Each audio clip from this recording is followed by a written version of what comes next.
Tu peux lancer la première dans une seconde peut-être. Des personnes malicieuses de mon environnement, de mon entourage. Je m'appelle Michel Nemeyer, je viens de Marseille. Donc des personnes malicieuses m'ont dit mais tu vas montrer tes photos de vacances. Je dis écoute, oui au fond pourquoi pas. Et donc effectivement je vais vous montrer quelques photos que j'ai eu l'occasion de prendre cet été dans une ville que vous reconnaissez. Et en fait, je veux vous parler d'une utopie que j'ai appelée une utopie de quartier. Une utopie de quartier. Et je me trouvais tout près de New York, dans une ville qui s'appelle Brooklyn. Tu peux passer la photo suivante. Et lors de mon passage à Brooklyn, mon œil a été attiré par quelque chose que je voudrais vous montrer parce que je l'ai découvert petit à petit. J'avais un appareil photo, je prenais des photos, on voit des choses qui frappent. Et j'ai vu cette fresque sur un mur de la ville de Brooklyn. Et mon œil a été attiré par d'abord les couleurs, et ensuite je lis, et je vois plein de textes. Je me dis, il faut que je comprenne de quoi il s'agit. Et sur la photo suivante, voilà ce que je vois. Welcome to la comunidad, etc. Bienvenue à la communauté de Los Sures. Je vais vous emmener dans un voyage qui va lancer des ponts vers notre histoire et notre culture. Tiens, sur les murs d'une ville, je vois ça. Et photo suivante. Cette fresque, je commence à la découvrir et je vois cette dame qui nous dit, les gens, excusez-moi, les gens qui sont ici et qui sont ici depuis longtemps, ils n'ont pas peur de vous dire ce qu'ils sont. Ils n'ont pas peur de vous dire, c'est un peu artisanal comme traduction, ils n'ont pas peur de vous dire ça. Et je découvre qu'à travers cette fresque, c'est une question de fierté qui s'exprime. C'est de la fierté qui s'exprime. C'est l'appartenance à une entreprise. On a travaillé dans cette usine-là. Brooklyn, c'est un endroit, c'est un peu Villeurbanne par rapport à Lyon. C'est un endroit ouvrier, c'est un endroit avec des friches industrielles, c'est un endroit où vous avez des petites maisons de 4-5 étages, plus ou moins en bon état. Et c'est pas New York, c'est pas Manhattan, c'est la banlieue quelque part. Et voilà par exemple ce que dit cette dame. Donc je n'ai pas peur de vous raconter cette histoire. Ce monsieur, je regrette l'histoire de la maison du sucre et j'étais fier de faire partie de cette histoire des travailleurs et de l'usine. Mon rêve pour Los Soul, c'est qu'enfin nous commencions notre ascension et que nous prenions pouvoir sur nous-mêmes. Tiens donc, sur un mur. Tu passes l'image suivante. Et je vois ça. Connais ton histoire pour qu'elle ne se répète pas.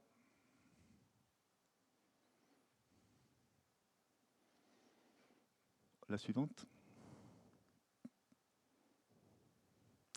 Pour moi, ce mur représente la communauté.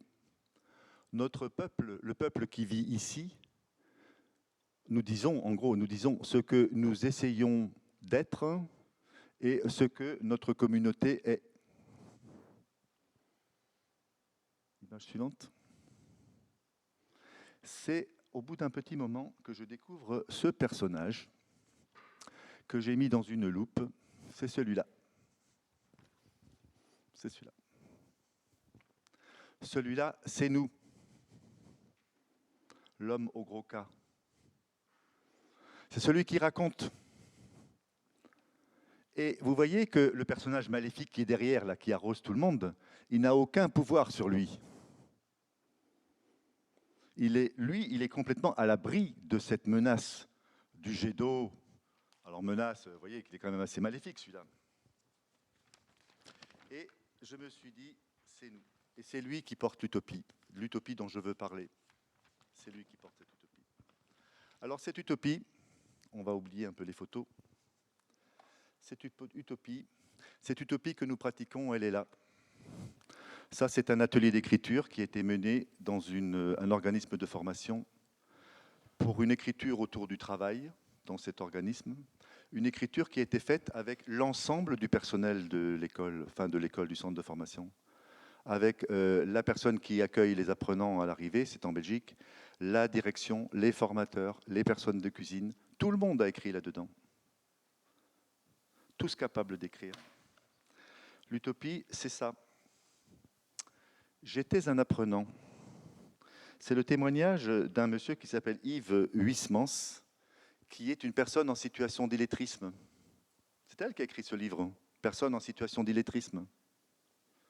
Ce livre a été publié, ce texte a été publié sur le site Raconter la vie, que vous connaissez peut-être, où vous avez toute une série de récits de vie, de récits de personnes qui savent écrire, qui ne savent pas écrire, entre guillemets, savent. L'utopie, elle est là. Ce sont les vidéos d'une association qui s'appelle ACT, Approche Culture Territoire à Marseille. Ce sont les bandes sonores que vous trouvez sur ce site. Ce sont les témoignages des habitants de cette ville qui s'appelle Marseille et qui datent de 10 ans, 20 ans, 30 ans et qui sont collectés là. L'utopie, elle est là. Je range mon bureau. L'utopie, elle est là. Ce sont des plaquettes du GFEN et des plaquettes qui ont été faites dans des années passées où des enseignants se sont dit c'est parce que nous écrivons que nous allons nous former et parce que nous écrivons ensemble.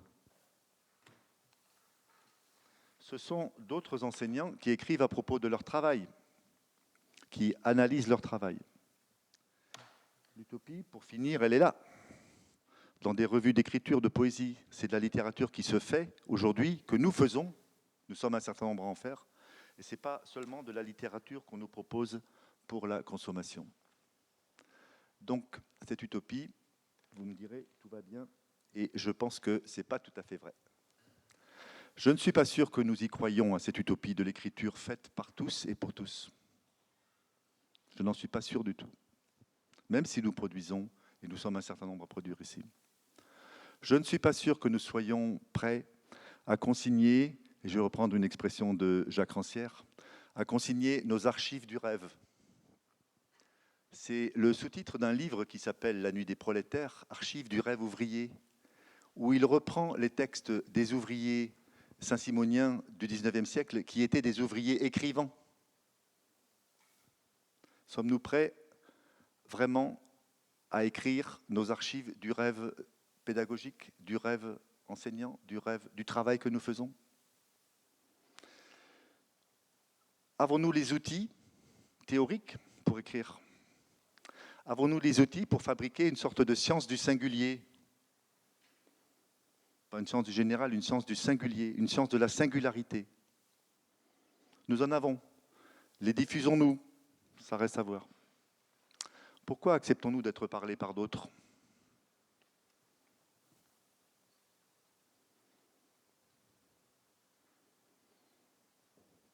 Alors, à Brooklyn, je réfléchissais à ce que je voyais et j'aurais pu vous donner encore d'autres indications d'utopie en marche. Les bouquins du secteur langue, par exemple, on est à Lyon, les bouquins du secteur langue. Les revues que nous faisons, que ce soit à ICEM, que ce soit dans d'autres endroits associatifs. Les sites que nous fabriquons, les sites du lien, par exemple, puisque dans le lien international éducation nouvelle, nous essayons de faire exister des écritures qui partent d'expériences de pays différents et qui sont toutes autour de l'éducation nouvelle. Alors, j'ai deux remarques, et puis après, j'aurai fini, deux remarques, plus une troisième. La première, c'est le poète Louis Aragon dit, et il dit à l'âge de 70 ans, je crois, « J'écris encore pour savoir ce que je pense ». Je propose de réfléchir à cette phrase, « J'écris encore pour savoir ce que je pense ». Autrement dit, tant que je n'ai pas écrit, suis-je sûr de... façon de parler, est-ce que je sais ce que je pense si je n'écris pas? C'est-à-dire, c'est la question de la pensée qui se construit à travers l'écriture que je veux poser. Et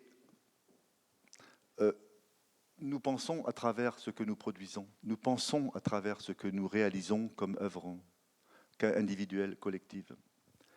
Et la deuxième remarque, c'est que quand on m'a demandé quel était le titre de mon intervention, j'ai dit finalement, après avoir cherché longuement, j'ai dit c'est une utopie de quartier. Pourquoi ça se passe à Brooklyn?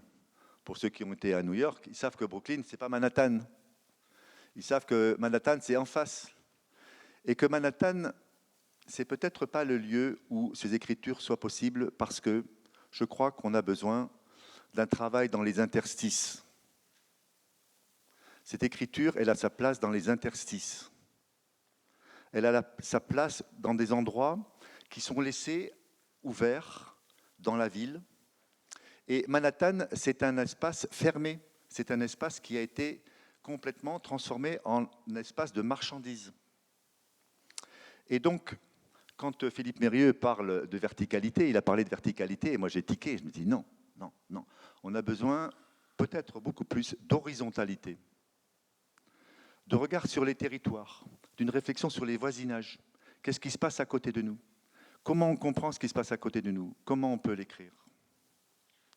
Donc verticalité, peut-être, horizontalité, regard sur les territoires, regard sur ce qui se passe dans nos territoires, sur l'histoire de nos territoires.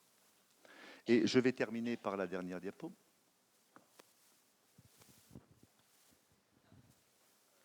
Alors, oui, voilà, celle-là, oui. Qu'est-ce qui se passe dans la rue d'à côté? J'étais en train de prendre mes photos, j'avais l'œil sur mon appareil photo, je ne voyais rien. Je repars de l'endroit où cette grande fresque était installée. Et voilà ce que je vois dans la rue suivante. Des ouvriers, très bien équipés, hein, qui sont en train de repeindre un mur en blanc. Alors certes, ce n'était pas la fresque, je vous rassure, ce n'était pas la fresque. C'était une publicité, donc bon, ok, d'accord. Mais c'est ça qui nous guette. C'est ce drap blanc posé sur l'expérience.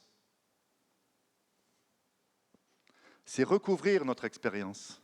C'est que certains recouvrent, quelques-uns décident que cette expérience, elle n'a pas de sens. Et je crois que là, ça m'a touché. Je me suis dit, mais qu'est-ce que nous faisons? Et nous sommes ici un certain nombre de choses, un certain nombre de personnes à faire pour que l'expérience continue d'exister. Nous refusons cela. Et je voudrais finir par une citation qui n'en est pas une de Paul Ricoeur, qui parle de la vie racontée. Et je crois que la vie racontée et l'expérience racontée, c'est peut-être la chose la plus importante. C'est la notion de récit. Parce que nous avons, quand nous sommes venus au monde et quand on nous a mis au monde, nous avons hérité des récits de tous ceux qui nous ont précédés. Et c'est à nous d'entrer dans cette histoire du récit pour ceux qui suivent. C'est la chaîne humaine, c'est une chaîne de récit, la chaîne humaine. C'est une chaîne de narration. Je vous remercie. Merci Michel.